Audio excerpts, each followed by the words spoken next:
Hello students, welcome to Vidya classes. कैसे हैं आप सब बच्चे? आई होप सब बहुत अच्छे होंगे। आज हम लोग क्लास 11th का सीक्वेंस एंड सीरीज पढ़ने वाले हैं। स्टूडेंट्स, आपने क्लास 10th में तो एपी पढ़ा होगा, लेकिन आपने देखा कि आपको क्लास 11th में एपी का बहुत डिटेलिंग में क्वेश्चंस मिल रहे हैं। तो हम लोग क्लास 11th में एपी को बहुत ही डिटेल में डिस्कस करने वाले हैं। Let's start. आज हम लोग स्टार्ट करते हैं फर्स्ट क्वेश्चन से, जो कि पूछा गया है find the sum of nth term. बेटा nth टर्म की अगर बात करें तो हम nth टर्म को n से और सम को s से लिखते हैं।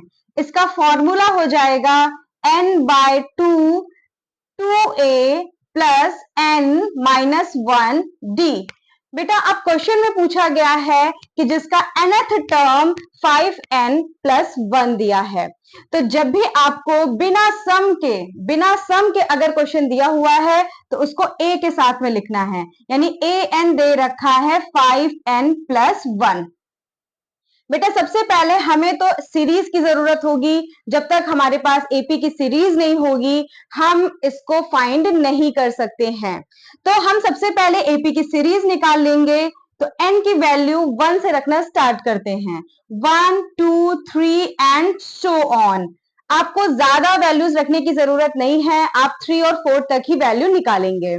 तो सबसे पहले अगर हम n1 रखेंगे तो a1 हो जाएगा 5 इंटू एन की जगह पर होगा 1 और ये प्लस 1, तो 5 1 जा 5 प्लस 1 यानी ये हो जाएगा 6। इसी तरह से हम a2 निकाल लेंगे। तो a2 हमारे लिए हो जाएगा 5 इंटू 2 प्लस 1 इक्वल्स टू ये हो जाएगा 5 2 जा 10 प्लस 1 ये हो जाएगा 11। इसी तरह से हम a3 फाइंड कर लेंगे। तो a3 हो जाएगा 5 इंटू 3 प्लस 1, ये हो जाएगा 5 3 जा 15 प्लस 1 ये हो जाएगा 16। बेटा अब 3 तक निकाल लिया आपने, क्योंकि यहां से आपको सीरीज मिल गई। ए और डी निकालने में काफी हेल्प होगी, आपको आगे निकालने की जरूरत नहीं है। अब हम इस सीरीज को लिख लेंगे 6 11 16 डैश डैश। बेटा हम पहले चेक कर लेंगे क्या हमारी ये एपी की सीरीज सही आई है। तो चेक करने के लिए हम क्या करते हैं, सेकेंड टर्म को फर्स्ट से माइनस कर लेते हैं। 11 माइनस 6 करेंगे तो ये आएगा 5, और अगर 16 माइनस 11 करेंगे तो ये आएगा 5। जब इनके बीच का डिफरेंस सेम आता है यानी कि ये हमारी एपी की सीरीज बिल्कुल सही है। अब हम स्टार्ट करते हैं एसएन को निकालना। बेटा जब हम एसएन को निकालेंगे तो हमें एन की वैल्यू रखनी होती है। बेटा यहां पर जो सम पूछा गया है वो एन के टर्म में ही पूछा गया है, तो हम एन को एज इट इज छोड़ देंगे, क्योंकि यहां पर हमको ये नहीं पता कि ये सीरीज कितने नंबर टर्म तक जाएगी। ठीक है बेटा, तो अब हम यहां पर देखते हैं आगे 2a। बेटा a हम फर्स्ट टर्म को बोलते हैं, ये जो पहला वाला नंबर होता है यही होता है फर्स्ट टर्म। तो फर्स्ट टर्म की वैल्यू हो जाएगी 6, तो ये हम कर देंगे 2 इंटू 6। अब यहां पर एज इट इज हम लिखते जाएंगे जैसा साइन लगा है। अब हमें यहाँ n की जरूरत है और n तो क्वेश्चन में है नहीं, क्योंकि हमें n के टर्म में ही पूछा गया है।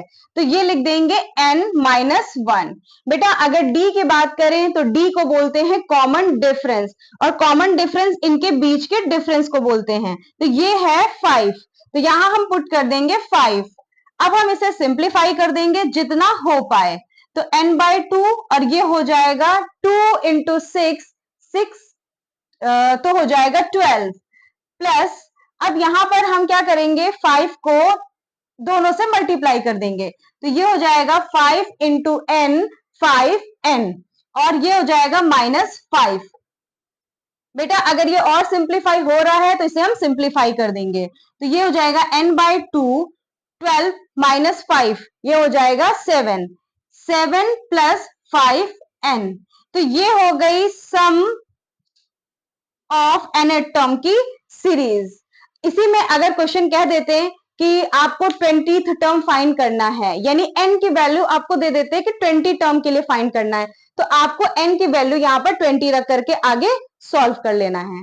आई होप आप सबको ये क्वेश्चन समझ में आ गया होगा।